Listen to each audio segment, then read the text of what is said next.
You've got to get us invested in their stories as people. Everybody's good and all that, but it's what we root for is the underdog. What we root for is the impossible. We root for that story. If I know your story, I'm going to be fucking. And if there's a villain, just that story about the 5'5" woman. If there's a guy who's a villain, like I remember, I went down the rabbit hole. This wasn't even that long ago of watching Prince Nassim Ahmed boxing. Oh, yes, because he was such a powerful puncher, and he was such a dick. All I wanted to see was get lit up. Same with Floyd Mayweather. It's the same thing. Yeah. Like Same as long as you're tuned in to watch them. But back to female sports, what I think is interesting with that, and I talked a little bit before we got on. A lot of times it's just our culture. This isn't just me. I'm not some pig or something like that. But no, you're observing this. If it's an trend. attractive athlete who's a female, the ratings are so much higher. You look at Ronda Rousey. I know she's, but Paige Van Zandt. Sure. Those are the stars in women's MMA. You look at but Rousey's an interesting case because Rousey is attractive. I think she definitely is, but not traditionally attractive. I think she's not like this small bone person. She's like a little thicker. So when she came on the scene with confidence and I'm going to kick your ass and like plus with that California girl blonde hair look, totally blue eyes, you're like, fuck, that's kind of cool because women's fighters. Sometimes they look like warlocks. It's not like the model wants to get punched in the face. That's true. So when you get the attractive girls and they can fight, the men tune in way more. Just in our nature, like. But why is that? 100%. Because they are beating the shit out of each other. Same with women's basketball, like Skylar Diggins. Yeah, Skylar Diggins for Notre Dame. Yeah, she was great. She was on. She was hosting ESPN. I know. They made her like she was so attractive. They made her the sort of the. Well, you were saying Sharapova's not even that good. No, well, no. Really, the story there is Anna Kournikova. Yeah, so I'm about Anna Kournikova. Sharapova's a fucking and beautiful and great. Anna Kournikova was never good enough. Very average. So many more sponsors. Yes. Her endorsement deals were out the window. It was like, oh, you're a model who can. That's right. Danica Patrick never really won a race, but she's an attractive race car driver, so we tune in. Well, the crazy thing is that she drove against men, which is amazing. There's like no women's if she's NASCAR not attractive, survey. that's not a big story. I agree. If she looked look at Amanda, like you were saying, he was saying Amanda Nunes, who is the 135 pound I know who she is. Yeah, dominant and everything else. Her coach is her girlfriend. Yeah. Her training partner. And her training partner, right? No, it's not okay. Coach, yeah, her training partner. But it's like this amazing gay story, right? But how great is that? Yeah, I wish my wife was my sparring partner. They make out. They make out, but like you can kick the shit out of them. Well, that's what sorry about that. They kiss beforehand, and she's there, and it's a very romantic kind of like. It's great. Yeah, but the UFC could really promote something like that as this sort of.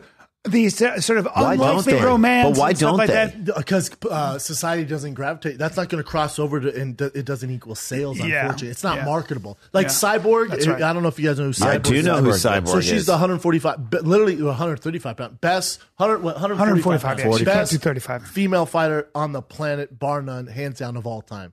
But what about the questions of her she's drug use? tested positive before for steroids. Yep. So she has that in her past. Yeah. But she looks how most society, if you don't follow sports, how you think a woman fighter would look. Right. So she just doesn't get ratings. Yeah. She doesn't get ratings. So they're like, fuck, what he wants to do, man. It's tough. And she's a great person. She's I've seen her interviewed. But you watch her fight, you're like, holy shit, this is violent. She's amazing. amazing. It's like a Mack truck. Yeah. She does. But markability, like my mom's not going to watch that. No. My mom doesn't want to see that.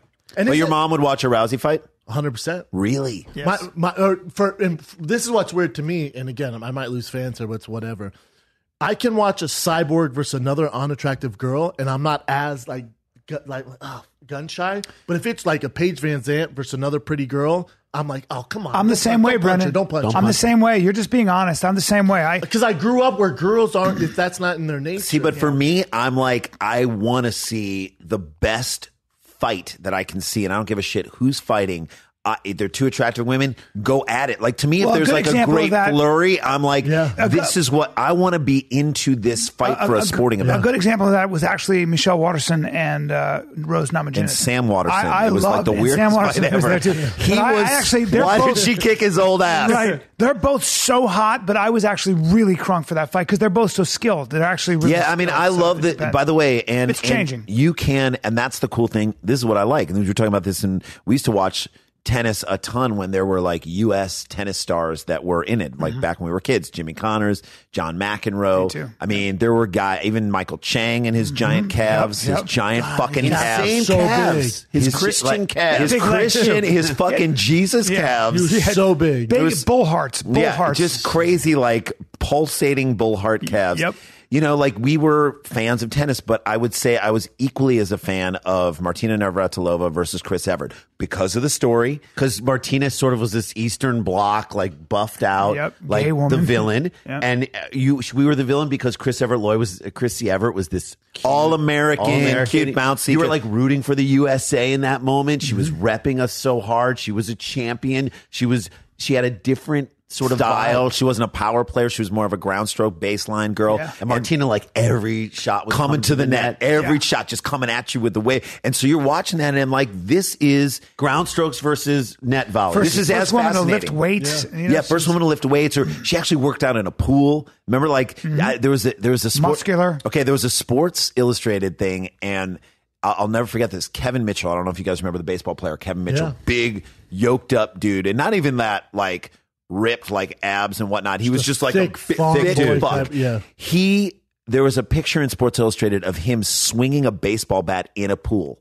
And like, that was like, we're going to use pool resistance. She like used pool resistance to like help an injury or whatever. And she was just like, I'm like, you look like an athlete, man. You look like an athlete. Yes. And so we loved it. And that's what I'm saying about women's sports is like, that competition, I didn't care that it was two women. I didn't care that they weren't serving as hard as the men. I didn't care. Sometimes the men's game, you're like, you guys serve so fucking hard. The points are over in a second.